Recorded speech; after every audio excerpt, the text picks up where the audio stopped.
चाणक्य नीति चाणक्य द्वारा रचित एक नीति ग्रंथ है जिसमें जीवन को सुखमय और सफल बनाने के लिए उपयोगी सुझाव दिए गए हैं। इस ग्रंथ का मुख्य विषय मानव समाज को जीवन के हर एक पहलू की व्यावहारिक शिक्षा देना है। चाणक्य एक महान ज्ञानी थे जिन्होंने अपनी नीतियों के बदौलत चंद्रगुप्त मौर्य को राजा की गद्दी पर बिठा दिया था। जानिए चाणक्य की कुछ ऐसी महत्वपूर्ण नीतियां जो आपको जीवन के किसी न किसी मोड़ पर काम आ सकती है।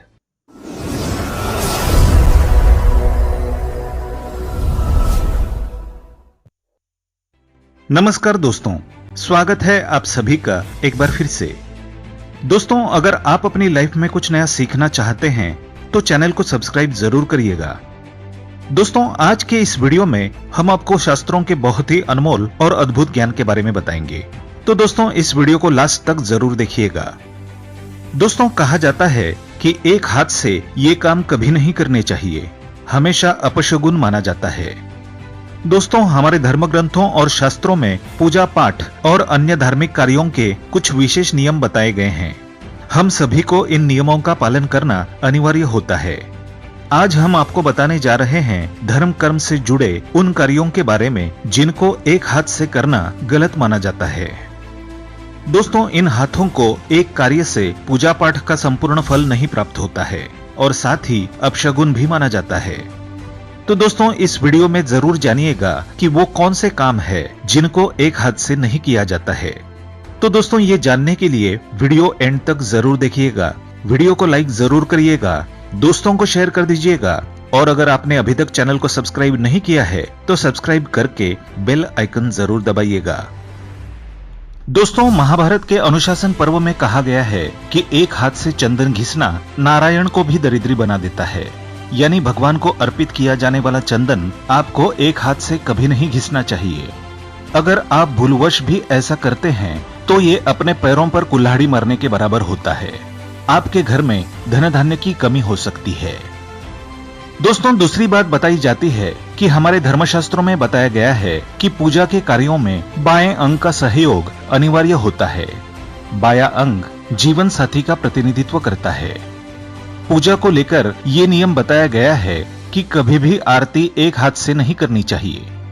अगर आपके साथ कोई ना हो आरती के वक्त तो आपको आरती की थाल में अपना दूसरा हाथ जरूर लगाना चाहिए। ऐसा करने से आपका दाम्पत्य जीवन सुखदायी होता है और आपको पूजा के कार्यों का पूर्ण फल प्राप्त होता है। दोस्तों, तीसरी बात बताई जाती है कि भगवान की पूजा में या फिर पितरों का तर्पण करने में, जल या फिर दूध अर्पित करने में कभी भी आपको एक हाथ से नहीं करना चाहिए। ऐसा करना शुभ नहीं माना जाता है। भगवान शिव की पूजा में जलाभिषेक कभी एक हाथ से नहीं किया जाता है। या तो पति और पत्नी दोनों एक साथ अभिषेक करें या फिर अगर आप अकेले हैं तो जीवन साथी के प्रतिनिधित्व के तौर पर आपको अपने बाएं हाथ का सहयोग दाएं हाथ को जरूर देना चाहिए। यही नियम दुग्धाभिषेक में भी होता है। दोस्तों, चौथी बात बताई जाती है कि हवन में दी जाने वाली आहुति में सदैव आपको दोनों हाथों का प्रयोग करना चाहिए।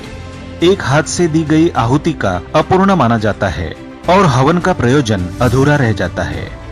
ऐसा देखा जाता है कि हवन करवाने में पुरोहित पति और पत्नी दोनों का गठबंधन करवाते हैं, तो ऐसा करना पूजा के लिए सर्वश्रेष्ठ फलदायी माना जाता है।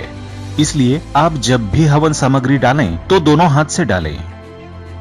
और लास्ट में कहा जाता है कि दान करने से पहले भी आपको इस बात का ध्यान अवश्य रखना चाहिए, किसी भी व्यक्ति को कोई वस्तु दान करने से पहले दोनों हाथों में से देनी चाहिए।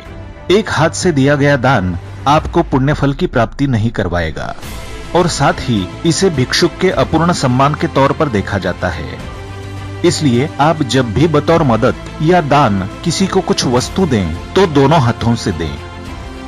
तो दोस्तों, शास्त्रों में ये 5 काम बताए गए हैं जिनको एक हाथ से कभी भी नहीं करना चाहिए।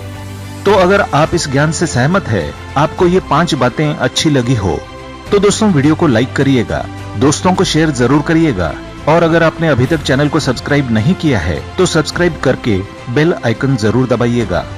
दोस्तों, मिलते हैं अगले वीडियो में। तब तक के लिए goodbye and thanks for watching my video.